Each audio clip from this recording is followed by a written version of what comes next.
Hello and welcome to my channel. My name is Venus and today I'm doing a book haul. These are all of the books that I have acquired from April through up until now. And it's a lot. I've been having a little more fun than I thought I was. And so I'm also going to do a library haul. So there's quite a few library books in here as well. It's definitely over, I would say 30 books. I have not counted them, but we're going to have some fun, talk about all the books that I have purchased and gotten from the library, and some of them I've read already. So I can give you a little sneak peek into my thoughts. So let's get started with my library books. First up is When the Crow's Away. This is part of, it says, an Evenfall Witches B&B mystery. So this takes place in part of it takes place in a bed and breakfast. And the bed and breakfast is owned by three witches that are related. There are two aunts and their niece, and each witch has powers that, like, one witch has powers that revolve around food, one has powers that revolve around plants, I think. And the main character, her powers kind of revolve around being able to see the dead, but there's some caveats to it. And then there's an uncle that is also a witch or warlock. I can't remember what they called him. He lives up in the attic, and he wasn't in the first book seen or talked about that much. He made some appearances, but he was pretty funny. I think he has a bigger role in this book.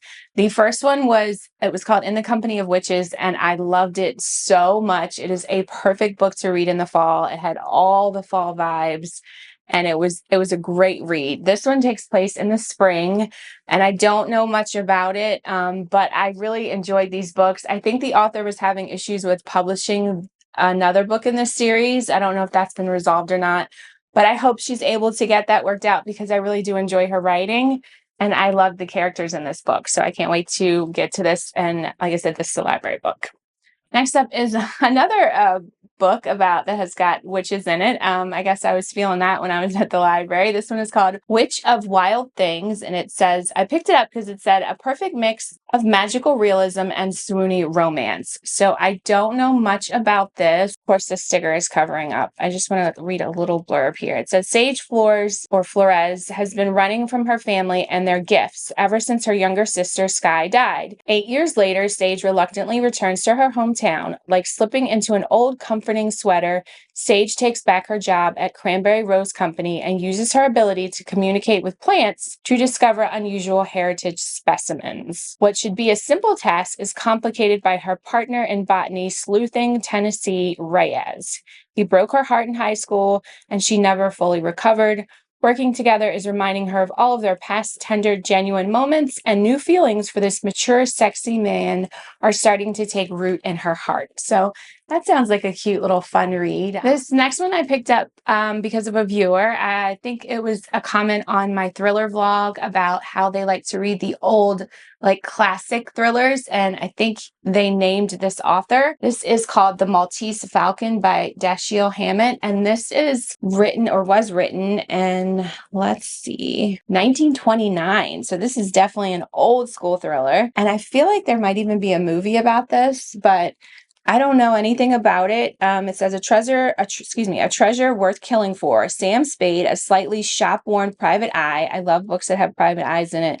With his solitary code of ethics, a perfumed grafter named Joel Cairo, a fat man named Gutman, and Bridget O'Shaughnessy, a beautiful and treacherous woman whose loyalties shift at the drop of a dime. These are the ingredients of Dashiell Hammett's coolly glittering gem of detective fiction, a novel that has haunted generations of readers.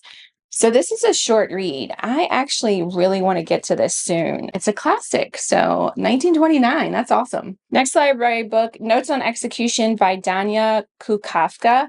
I think I had mentioned this in one of my TBRs that I didn't read, obviously. This is about a serial killer, but it's more about the family or the victims of the serial killer and how it affects them. I think this is going to be an emotional read, so I haven't gotten to it yet, but I've seen that this has really great reviews, so we'll see. Next up is Vera Wong's Unsolicited Advice for Murderers, and I saw this around a lot, so when I saw it in the library, I wanted to pick it up. I think this is like a funny, like, murder mystery situation. I don't know. It says a lonely shopkeeper takes it upon herself to solve a murder in the most peculiar way in this captivating mystery by Jessie Satanto. She's a best-selling author of Dial A for Aunties, which I have not read. This cover looks cute, though. So hopefully this is fun. This probably would be a good, fun, like, summer read. So. There are a lot of thrillers I got from the library. This next one is That's Not My Name by Megan Lally. I think this is a young adult thriller. It was a mistake to trust him. Shivering and bruised, a teen wakes up on the side of a dirt road with no memory of how she got there or who she is. The police don't know where she came from until a frantic man arrives at the station. He's been searching for her for hours. He has her school ID, her birth certificate, and even family photos. He is her father. Her name is Mary, or so he says. That sounds interesting. It's got a creepy little house in the woods on the cover, so we'll see how that goes. So this next one I'm very excited to get to. This is From Below by Darcy Coates. This is an ocean horror book. So my track record with Darcy Coates has not been great. I've given her all of her books, I think, 3 stars. None of them have kind of been above that. They're not terrible. I've overall enjoyed them, but they are very long.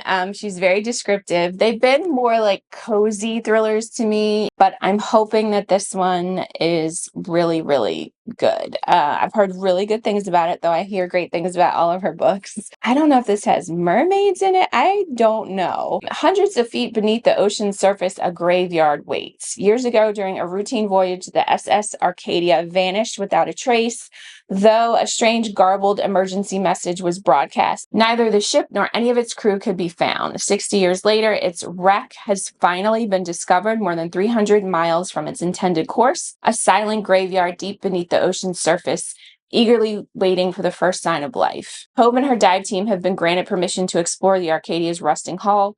Their purpose is straightforward: examine the wreck, film everything, and if possible, uncover how and why the supposedly unsinkable ship vanished. But the Arcadia has not yet had its fill of death, and something dark and hungry watches from below. With limited oxygen and the ship slowly closing in around them, Hove and her team will have to fight their way free of the unspeakable horror now desperate to claim them. That sounds so good. I'm hoping that it is very good. There's something about ocean horror that I'm so intrigued by because I love the ocean, but it terrifies me. It's vast and drowning, and all of those things give me the creeps. So I hope that I love this book. I hope I can get to it soon. Next up is another book I think I had on my TBR recently that I didn't get to, and that is The Fury by Alex Michaelides. I don't know anything about this. I think I'm going to keep it that way, although I have heard very mixed reviews about this. So he is the author of The Silent Patient, which is one of my all-time favorite thriller books. But I'm hearing that like his subsequent books after that just haven't been quite as good. So I've been very nervous about trying to read any of them, but I got to give it a try. I got to get my own opinion and see how it goes. So I have no idea what this is about, but we'll see. Oh gosh, it says this is a tale of murder.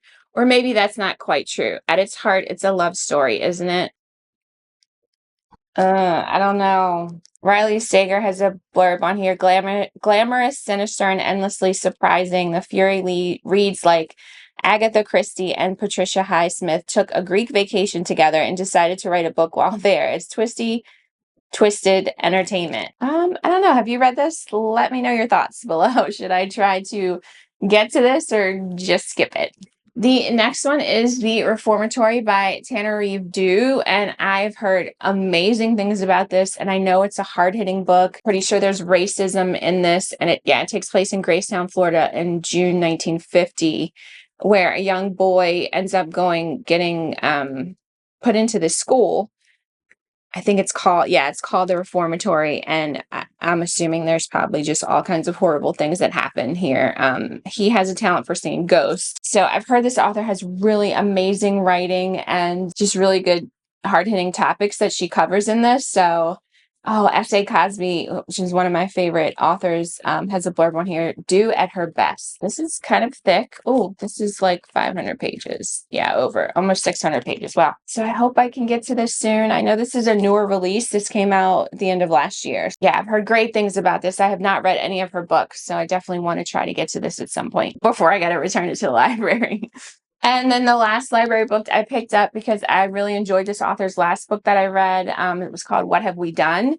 one of my favorite books from last year. And this one is Every Last Fear by Alex Finlay. I also have an arc of his new book. I can't think of the name right now, but I really wanted to go back and read some of his older books because I loved his last book. So this one, I didn't even look to see what it was about. I just saw the author. It says, they found the bodies on a Tuesday. So begins this twisty and breathtaking novel that traces the fate of the Pine family, a thriller that will both leave you on the edge of your seat and move you to tears. After a late night of partying, NYU student Matt Pine returns to his dorm room to devastating news. Nearly his entire family, his mom, his dad, his little brother, and sister, have been found dead from an apparent gas leak while vacationing in Mexico.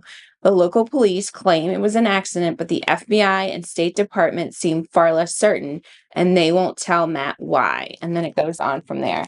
That sounds good. The thing I love about this author's writing is it's very cinematic, and you can really see his books playing out in a movie. So, I'm excited. This sounds really good. So I might have to move this up soon to read this. Okay, so now we are getting into the books that I own. I did divide these out into genres. So first we're going to start with first we're going to start with romance. And the first one is The Idea of You by Robin Lee. And I actually did read this, so I'm going to talk about this in my wrap up, but I loved it. This is also a movie that came out on Prime Video with, oh my gosh, what is her? Anne Hathaway. And I loved it. If you loved boy bands in the 80s, 90s, 2000s, then you will definitely love this. This is about a mom who takes her daughter to a concert and has backstage passes to see the band, and one of the band members actually starts flirting with the mom, and then it goes from there. And it was a fun time. I did not love the ending of this. Look, I said I was going to save my review until my wrap up, but I'll say this. I did not love the ending. I love the movie ending better than the book ending, but I love the book better than the movie, if that makes sense. But yes, I'm very glad that I read this one. Next up is Just for the Summer by Abby Jimenez. I just talked about this in my last wrap-up video, so I won't go into too much detail, but this is a romance book. I really had a great time with it. I think I gave it like 4 or 4.5 stars. She is an auto-buy author for me. I love that she interweaves really not hard-hitting, but some intense, like darker themes into her not dark, but kind of heartfelt themes into her romance books. This one's not a new favorite, but I mean, I still gave it 4 stars. I really enjoyed it. It kind of dealt with a lot more family drama than the romance part of it, which I really wanted more of the romance. The 2 main characters have this curse that when they date someone and they break up with them, the people they break up with automatically find their soulmates. So they end up connecting because they think if they date each other, they will then find their soulmates once they break up. And of course, we know where it goes, but it was a great read. So I actually really recommend this one. And then another book I talked about in my last wrap up, A Funny Story by Emily Henry. I actually gave this 5 stars. I absolutely love this book. This was awesome. We follow 2 characters, Daphne and Miles, and their exes are now dating each other, and they end up having to roommate together, and things go from there. And it was just fun. I loved it. Definitely one of my top tier Emily Henry romances. So definitely check this out if you haven't read it yet and you are into romance. I'm sorry I'm going so fast, but there's a lot of books here.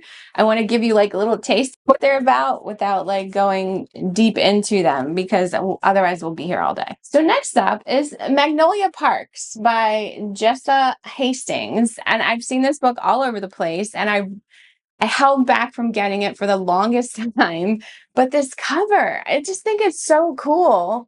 Hopefully I don't know, my camera has a mind of its own, so hopefully it'll zoom in on it and get back to me. But I love this cover. This is a UK cover. The USA cover is horrible. I don't know what the heck is going on with that, but all I know is this is about a bunch of British characters that have a lot of drama, toxic relationships, and it sounds like a fun time to me. So I really want to get to this at some point.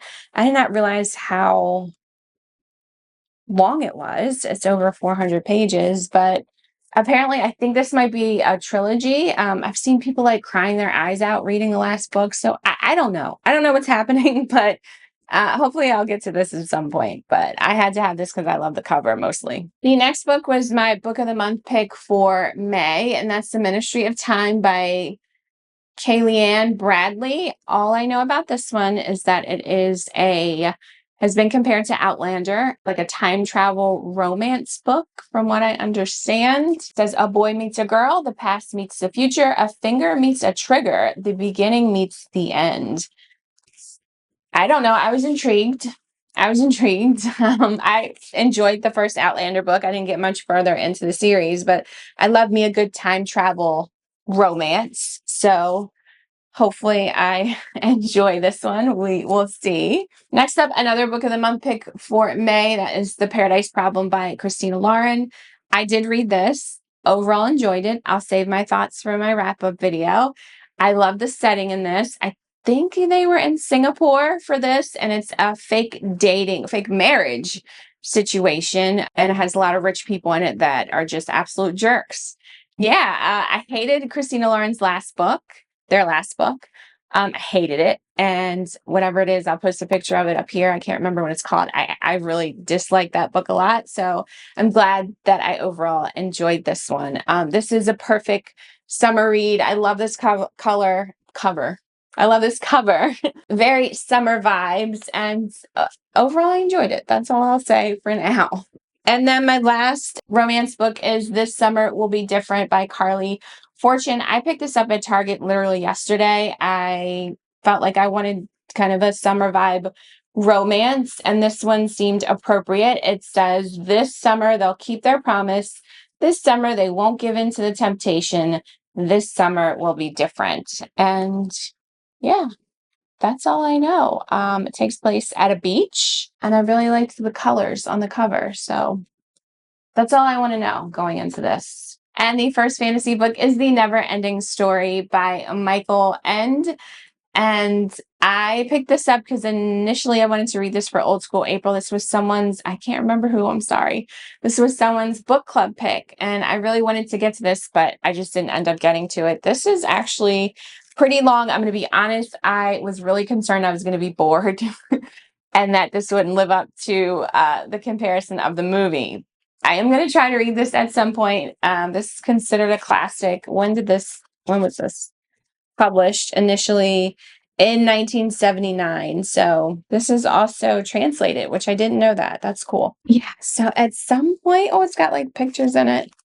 This I got from Pango. It's used copy I got from Pango. But yeah, it's a never-ending story. It's a classic movie based on this book. So hopefully I will get to this at some point. Maybe next year for Old School April. I don't know. We'll see. And then I had to get the new Leigh Bardugo book, The Familiar. This is a fantasy as well. It's historical fantasy. I'm seeing a lot of mixed reviews about it. Some people think it's boring. Some people are really into it. Who knows? I'm actually split on Leigh Bardugo. I absolutely love the Alex Ninth House series. Can't think of what that Alex Stern series with first book, The Ninth House, and Hellbent, I think is the second one.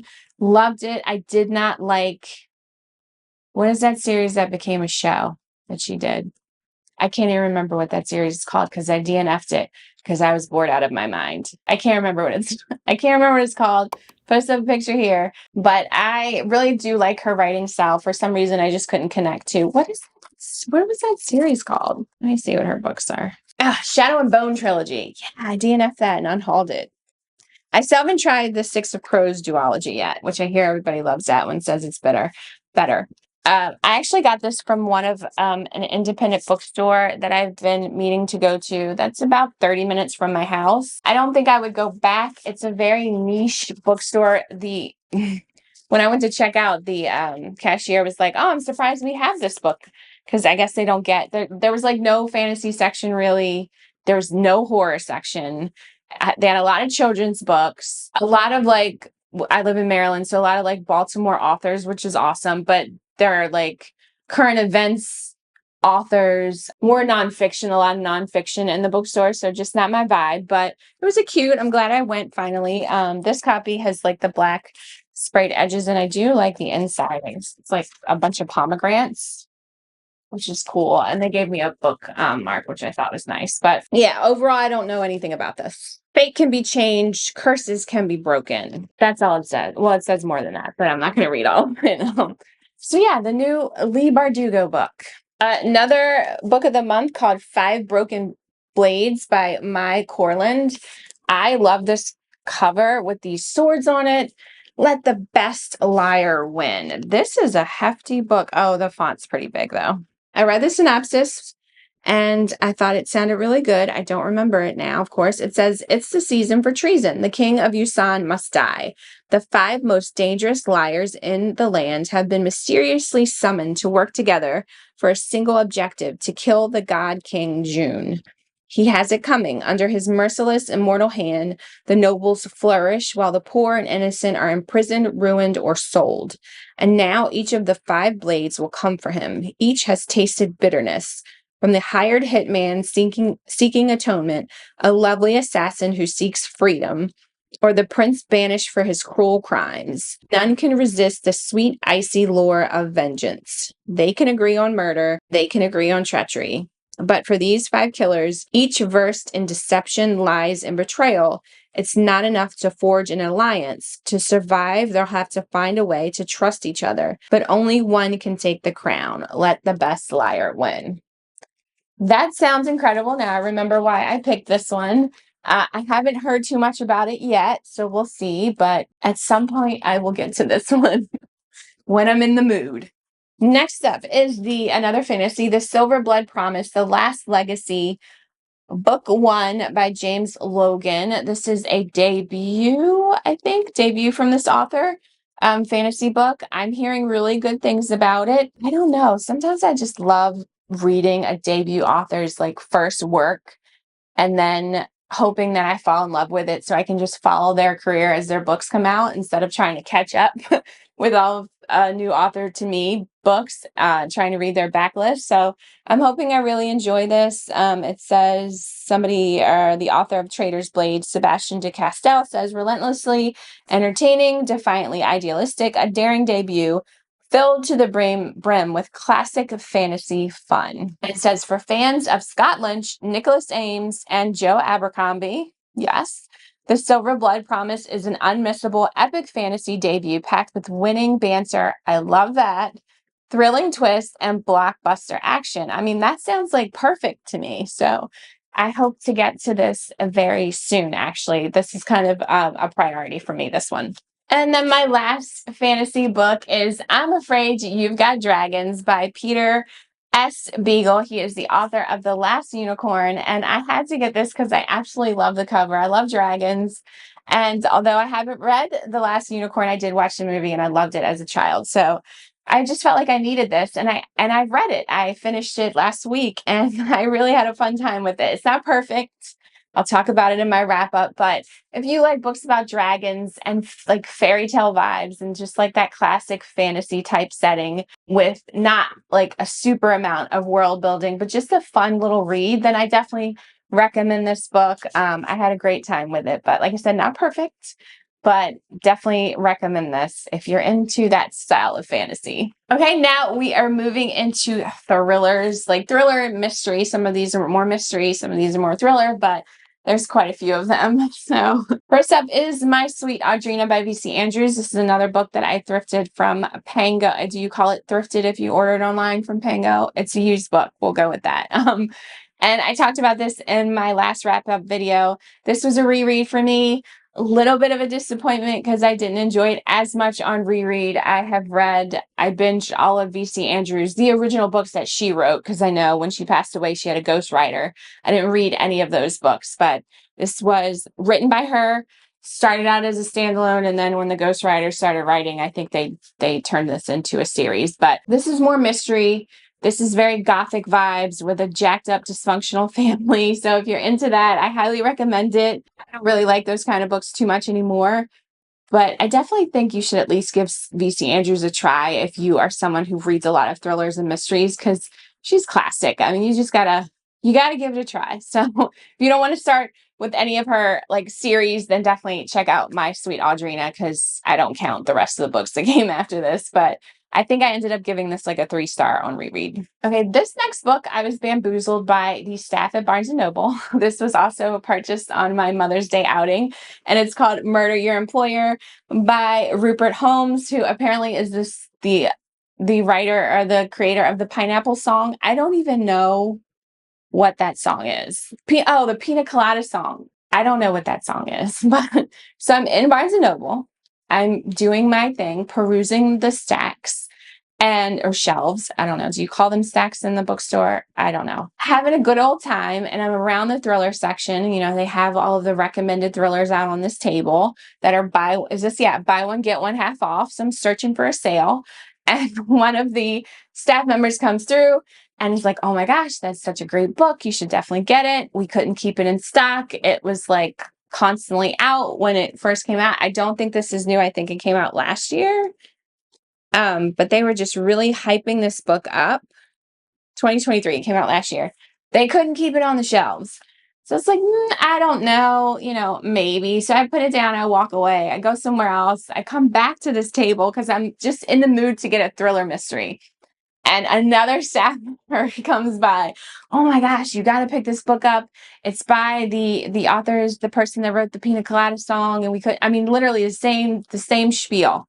And I was like, oh my gosh, like what is happening? But then I ended up buying it because I was intrigued. So here we are. I don't know what it's about. I have no idea. I literally bought this because of the very convincing Barnes & Noble staff. And then when we're leaving, my husband's like, they probably like have a quota or something to try and push certain authors or books out. I was like, no, that they wouldn't do that. That would be horrible. I don't know. But this one, I have no idea what this is about, to be honest with you. It says one of the funniest books of the year. So that, if it's funny, you know me, if you've watched my channel, I love to laugh. Who hasn't wondered what the world would be like if a person who is the object of your affliction ceased to exist? At the McMaster's Conservatory, future deletists, never murderers, learn the consummate execution of the homicidal arts.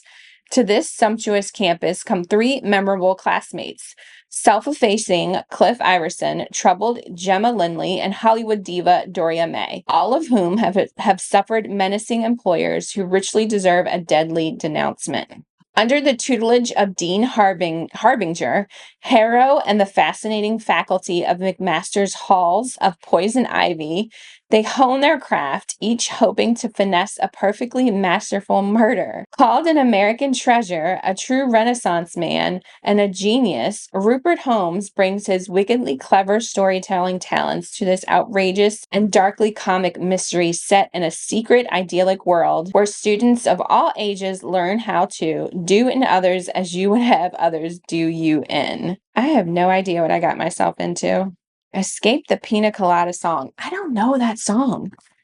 Do I know that song? Maybe I need to Google it and see if I know that song. Let me see if I know this Pina Colada Song. I'm not going to play it because I don't want any copyright issues, but let's see. Pina Colada Song. I know that song. Okay. Oh, that's from the Guardians of the Galaxy. All right, now I remember the song. Will he be a good book writer? We'll find out. Next thriller is Listen for the Lie by Amy Tintera. I am actually currently reading this for a thriller vlog that I'm doing with 3 new release thrillers. I'm about 100 pages in.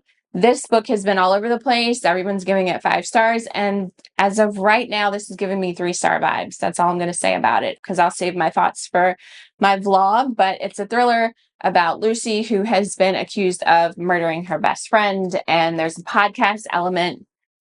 And it goes from there. So you'll hear my thoughts at another time. Next thriller is The Return of Ellie Black by Emoko Jean. This is a book of the month pick that I picked for May as well. I actually picked quite a few for May. They had a lot of good ones. It says a missing girl returns, but that isn't the end of the story. It's only the beginning. It's been 20 years since Detective Chelsea Calhoun's sister vanished.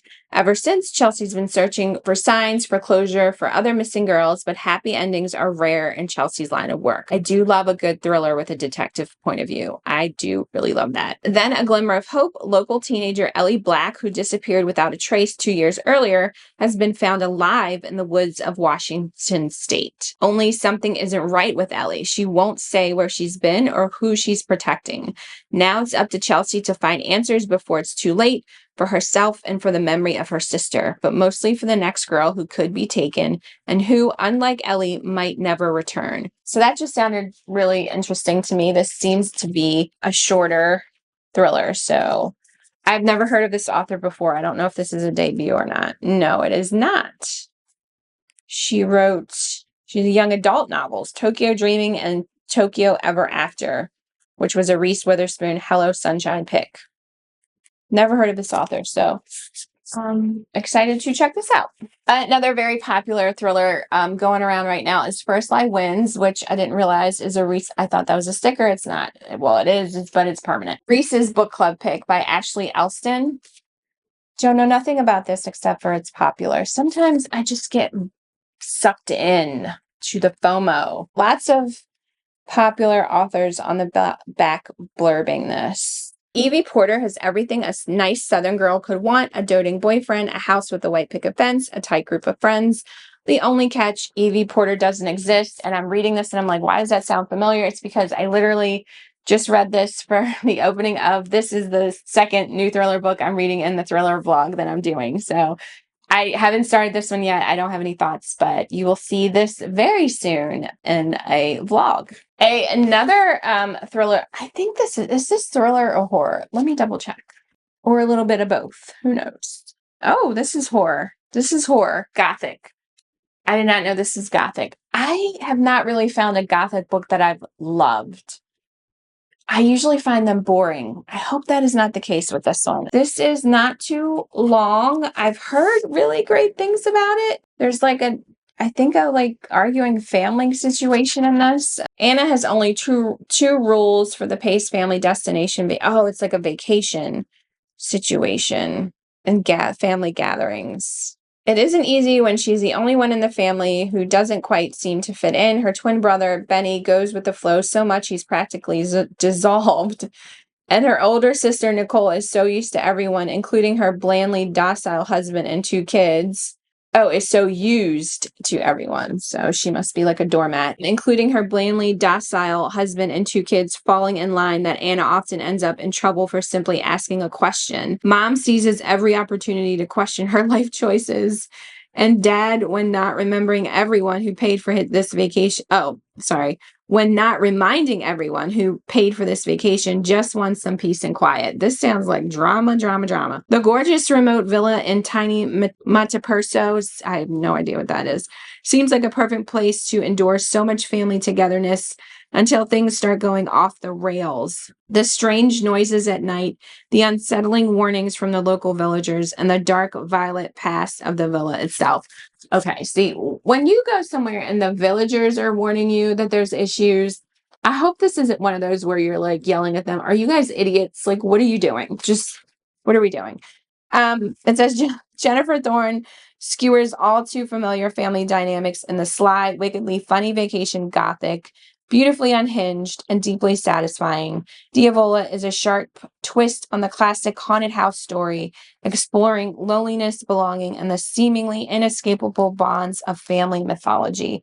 Did I say what this book was? I'm sorry. I think I just jumped into it. Diavola, I think I'm saying that right, by Jennifer Thorne. So I don't know. Gosh, this sounded so good when I bought it from the bookstore. And now that I don't think I realized it was like Gothic. Hopefully I like this. Hopefully I like it. I like haunted houses. They're not always done very well.